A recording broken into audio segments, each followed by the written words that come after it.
Salut, c'est Superfan.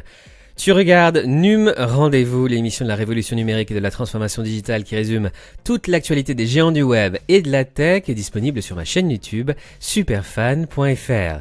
Et pour moi, la news du jour en ce jeudi 9 avril 2020, c'est véritablement Google qui va t'offrir 2 mois de jeux vidéo gratuits. Il te suffit pour cela d'avoir une adresse Gmail et de t'inscrire sur le site Stadia.com. Tu vas ainsi bénéficier de 2 mois gratuits à Stadia Pro. Voici la liste des 9 jeux gratuits pendant ces 2 mois. Et la liste pourrait évoluer au fil du temps. Et si après ces 2 mois d'essai, tu souhaites continuer ton inscription à Stadia Pro, eh bien, tu seras facturé 9,99€ par mois. Je te rappelle que tous les articles mentionnés dans ce podcast sont disponibles dans les commentaires sous cette vidéo YouTube, avec tous les liens directs, comme d'habitude. Facebook Gaming lance une nouvelle fonctionnalité pas encore présente sur Twitch, ça s'appelle Tournaments. Facebook Gaming lance en français Tournoi, un outil pour organiser des compétitions d'e-sport, une manière pour Facebook de promouvoir la distanciation sociale. C'est une formidable initiative de Facebook. Facebook Gaming vient de lancer Tournoi, une nouvelle fonctionnalité dédiée à aider les gens à rester connectés entre eux à travers les jeux vidéo. Autre news du jour, Netflix lance une émission hebdomadaire sur Instagram. Plusieurs acteurs des séries à succès de Netflix seront conviés pour discuter de questions en lien avec la période de confinement actuelle. C'est une émission hebdomadaire live sur Instagram avec des acteurs des séries Netflix et des professionnels de santé qui vont discuter des problèmes de santé mentale et physique en cette période de confinement. L'émission va s'appeler You Wanna Talk About It. Tu vas en parler? Tu veux qu'on en parle? Netflix a donc invité des acteurs des séries phares de la plateforme, notamment 13 Reasons Why, Stranger Things, To All the Boys I Loved Before. Le direct est diffusé à 16h sur Instagram, sur le créneau horaire californien. Pour la France, il faudra donc se lever à 1h du matin les vendredis pour regarder le live Insta, ou alors tu pourras regarder le replay du live Instagram. Excellente initiative de Netflix qui, j'ai l'impression, cible de plus en plus les adolescents, à la fois au niveau de ses contenus et de ses actions de communication. Disney+ dépasse les 50 millions d'abonnés en seulement 5 mois. C'est-à-dire qu'aujourd'hui, Disney+, c'est déjà un tiers de la taille de Netflix, alors que Netflix a été lancé une dizaine d'années en tant que plateforme de streaming. Ça fait plus d'une décennie déjà que Netflix diffuse du streaming et en seulement 5 mois, Disney+ pèse déjà un tiers de Netflix avec 50 millions d'abonnés. À titre de comparaison, Netflix c'est 167 millions d'abonnés dans le monde. Ça c'était le chiffre de la fin de l'année dernière. Cette croissance est due au fait que Disney+ se lance dans plus en plus de pays, notamment à l'international au Royaume-Uni, en Inde, en Allemagne, en Italie, en Espagne, en Autriche et en Suisse. Ce qui est très intéressant, c'est que The Verge précise la situation en France. Même si Disney+ a dû être reporté, le lancement de Disney+ a dû être reporté en France à cause du gouvernement français qui s'inquiétait de la surcharge de la bande passante, eh bien l'application Disney+ est aujourd'hui disponible en France également. Effectivement, j'ai fait 4 ou 5 ou 6 vidéos sur Disney+ ces derniers jours, qui ont d'ailleurs pas mal marché. Des FAQ, j'ai fait 4 FAQ sur Disney+. Donc Netflix c'est 167 millions d'abonnés, Disney+, 50 millions d'abonnés aujourd'hui, et Hulu, l'autre plateforme de streaming de Disney, c'est 30 millions d'abonnés. Et pour l'instant, Hulu en plus, c'est uniquement disponible aux États-Unis, une plateforme très très connue aux États-Unis. Donc si tu additionnes les abonnés de Disney+ et de Hulu, ça fait 80 millions d'abonnés en streaming pour le groupe Disney, c'est-à-dire la moitié de Netflix déjà. Et en plus, Disney prévoit de lancer Hulu à l'international, notamment en Europe, à partir de 2021. On pourrait donc regarder ces prochaines années Hulu également en France. Autre news du jour. Ouais, en plus, il n'y aura pas seulement Hulu qui va concurrencer Netflix, il y aura aussi HBO Max. HBO Max avec Harry Potter. Tu te demandes où sont passés les films Harry Potter de la plateforme Netflix. C'est parce qu'ils vont être diffusés sur HBO Max. HBO Max qui appartient au groupe Warner Media. avec notamment HBO et les studios de production Warner. Donc tu auras tous les films Warner, tous les films DC Comics, Batman, Superman, etc. qui seront sur la plateforme HBO Max. Il y aura aussi tous les contenus HBO, notamment Game of Thrones, GOT. Il y aura Sex and the City, Gossip Girl, Friends sera sur HBO Max, Big Bang Theory sera sur HBO Max. Et le spin-off de Dune, le nouveau film qui va sortir en novembre 2020 en France. L'énorme super production qui pourrait devenir le nouveau Star Wars, une nouvelle franchise. Pour moi, Dune, les livres, c'est la plus grande saga littéraire, geek, on va dire, de science-fiction dans l'histoire de l'humanité, probablement avec Le Seigneur des Anneaux. Et donc ce film va être une énorme production de Denis Villeneuve, avec notamment Timothée Chalamet, l'acteur franco-américain, mais aussi Zendaya, très populaire chez les jeunes, Rebecca Ferguson, Jason Momoa, oui, Aquaman, Oscar Isaac, qui joue aussi dans Star Wars, David Bautista, il y aura aussi Josh Brolin, Thanos, Charlotte Rampling et plein d'acteurs hyper connus qui seront donc dans Dune, la super production qui va être aussi une série, un spin-off, qui sera diffusé donc sur HBO Max, le concurrent de Disney+ et de Netflix. Jack Dorsey, autre news du jour, fait don d'1 milliard de dollars pour lutter contre le Covid-19. Le fondateur de Twitter consacre quasiment un tiers de sa fortune personnelle à cette cause. Et oui, il a donné 28% de sa fortune personnelle pour combattre l'épidémie de Covid-19. Mais pas seulement,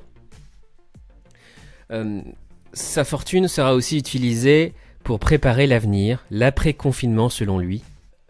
Je cite, ouvrez les guillemets, quand nous aurons désamorcé cette pandémie, les fonds seront orientés vers la santé et l'éducation des filles, ainsi que le revenu universel. Pour le dirigeant de Twitter, ces sujets représentent les meilleures solutions à long terme aux problèmes existentiels auxquels le monde est confronté. Tous les professionnels de la tech et tous les patrons des géants du web sont pour un revenu universel, comme moi d'ailleurs. On est des fervents advocates, ambassadeurs, promoteurs de ce revenu universel qui doit absolument être mis en place aux États-Unis et en Union européenne, avec l'explosion, le développement notamment de l'intelligence artificielle, de la robotisation et de l'automatisation ces prochaines années. Dans le reste de l'actualité, on va parler comme d'habitude des GAFAM. Google étend son service duplex d'appel par intelligence artificielle en Australie, au Canada et au Royaume-Uni. Le service était déjà actif aux États-Unis et en Nouvelle-Zélande, donc de nouveaux pays anglophones pour Duplex de Google. Duplex, c'est un service qui va te permettre de réaliser automatiquement des appels avec une intelligence artificielle. Par exemple, l'IA Duplex va appeler un coiffeur pour prendre rendez-vous ou alors réserver pour toi une table de restaurant. Et ce qui est assez intéressant, c'est de voir que Google maintenant met des human listeners, des humains qui vont écouter les conversations et qui vont annoter les conversations téléphoniques de Duplex pour améliorer l'algorithme de machine learning de Duplex afin d'améliorer l'IA. Et ces humains pourront aussi prendre la parole et répondre aux appels si par exemple l'appel se passe mal ou si une personne au bout du fil refuse de parler à un robot, de parler à une intelligence artificielle. Donc l'humain Google va pouvoir reprendre la main sur Duplex.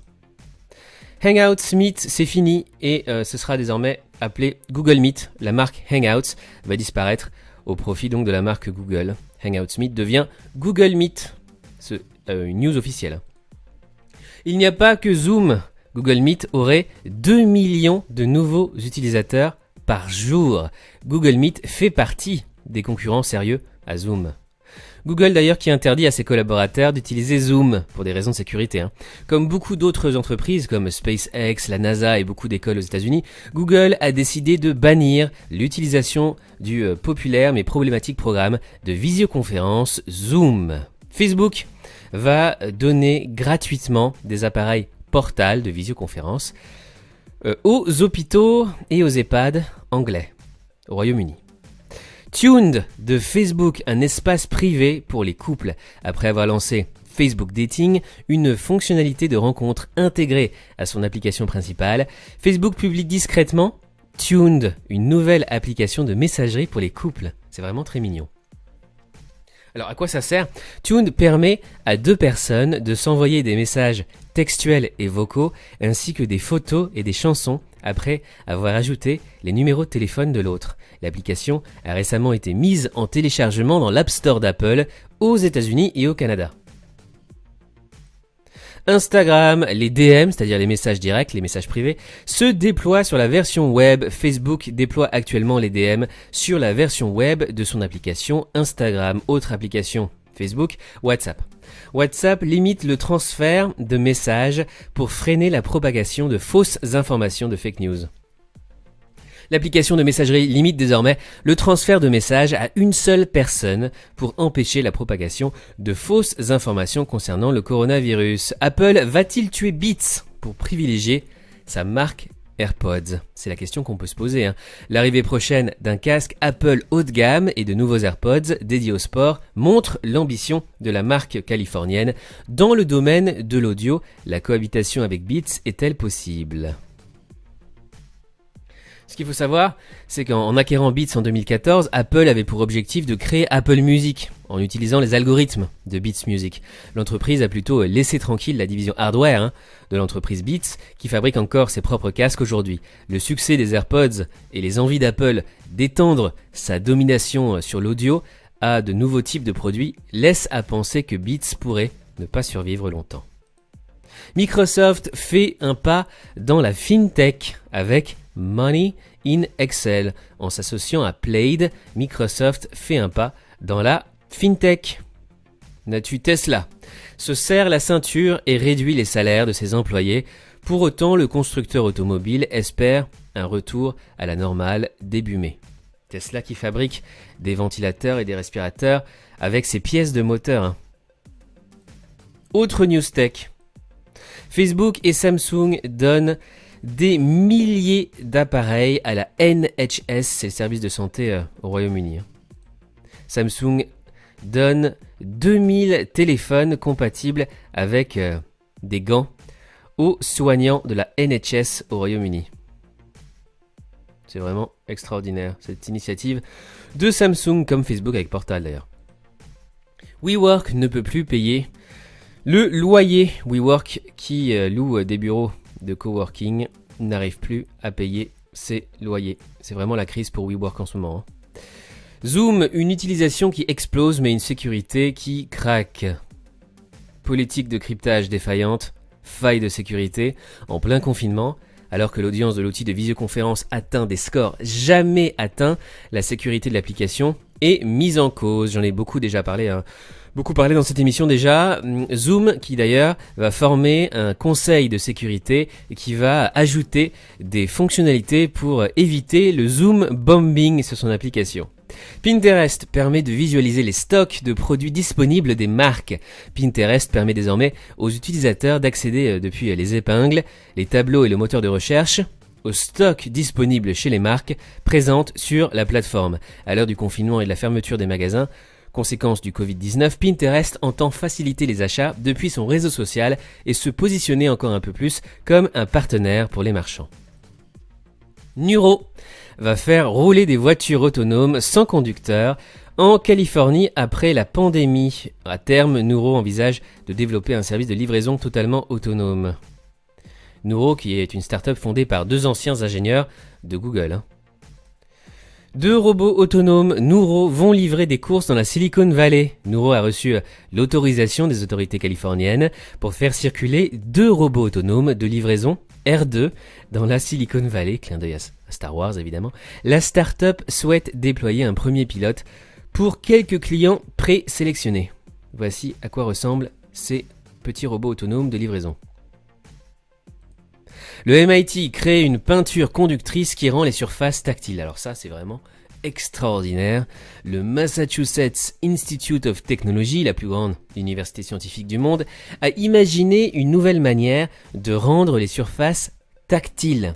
Il a rallié des microcontrôleurs connectés à des interrupteurs à l'aide d'encre conductrice. Des usages nouveaux sont à l'étude. Incroyable. Foursquare rachète Factual pour créer un empire des données de localisation. En opposition aux géants que sont Facebook et Google, Foursquare consolide ses positions. Cybersécurité Accenture, le leader du conseil en IT, technologie et numérique, s'offre la start-up Revolutionary Security. Accenture a annoncé l'acquisition de la start-up Revolutionary Security, spécialisée dans l'évaluation des risques, la simulation de brèches et d'attaques ou le développement de programmes de sécurité. Chine, alors ça, c'est une news vraiment révolutionnaire. C'est une milestone dans l'histoire du monde et du numérique. Pour la première fois, la Chine devance les États-Unis sur le nombre de brevets déposés. Pour la première fois depuis la création du système de brevet international de l'OMPI, la Chine a dépassé les États-Unis en nombre de dépôts. Côté entreprise, et pour la 3e année consécutive, Huawei est avec 4411 demandes le principal contributeur. C'est évidemment la tendance à venir, la Chine qui va devenir le pays le plus avancé en médecine, en santé, en innovation, technologie, start-up, IT, etc. On le voit d'ailleurs avec l'explosion de TikTok qui appartient au groupe chinois ByteDance. Le plus grand service de streaming en Chine, Iqiyi, est accusé de fraude apparemment. Iqiyi, la plus grande plateforme de streaming en Chine, aurait menti sur ses revenus et sur son nombre d'utilisateurs. News France, enfin. Covid-19, l'appli française de traçage numérique des malades est bientôt là, suivi des individus atteints du Covid-19 sans les fliquer. C'est tout l'objectif de l'application Stop Covid qui verra le jour courant avril. Covid-19, après Carrefour, c'est Casino qui s'associe à Uber Eats pour la livraison de courses. Les enseignes géants Casino et Casino Supermarché s'associent à Uber Eats pour la livraison de courses à domicile. Ce dernier propose sur son application la livraison de 2 paniers différents, fruits et légumes ou indispensables, dans 17 villes françaises. Une fédération blockchain va voir le jour en France, c'est pas trop tôt. La Fédération française des professionnels de la blockchain vise à devenir le premier réseau de France des acteurs de la blockchain en regroupant tous les secteurs d'activité, de l'automobile au tourisme, en passant par la santé, l'agriculture ou encore le luxe et les paiements. Elle entend structurer et industrialiser l'écosystème tricolore pour porter la vision française de la blockchain et peser à l'échelle européenne. Une très très belle initiative puisque la blockchain disrupte, bouleverse tous les secteurs, pas seulement la finance. Tous les secteurs sont affectés, ou presque. Covid-19, Viva Technologies annule son édition 2020. Viva Technologies, qui se tient chaque année à Paris, n'ouvrira pas ses portes en 2020 pour sa 5e édition. Le salon de l'innovation, consacré aux nouvelles technologies et aux startups, et qui devait initialement se tenir début juin, a annoncé que cette édition aurait lieu au printemps 2021. Et enfin, on termine par un petit point culture geek. Les Gardiens de la Galaxie, l'épisode 3 se dévoile peu à peu. C'est le personnage de Rocket qui devrait occuper une place centrale dans le prochain épisode de la franchise. C'est tout pour aujourd'hui, merci d'avoir regardé NUM Rendez-vous. On se retrouve demain pour un nouveau numéro. D'ici là, si tu veux des news digital, tech et numérique, n'hésite pas à me suivre sur Twitter. J'ai 3 comptes mis à jour en temps réel 24 h sur 24, 7 jours sur 7. NUMRDV, mon compte en français, et TechRDV, Marketing RDV, mes 2 comptes en anglais si tu apprécies mes vidéos. N'oublie pas s'il te plaît de laisser un pouce en l'air et de partager cette vidéo avec tes amis ou tes collègues. Je te souhaite une excellente journée et je te dis à demain. Salut, ciao.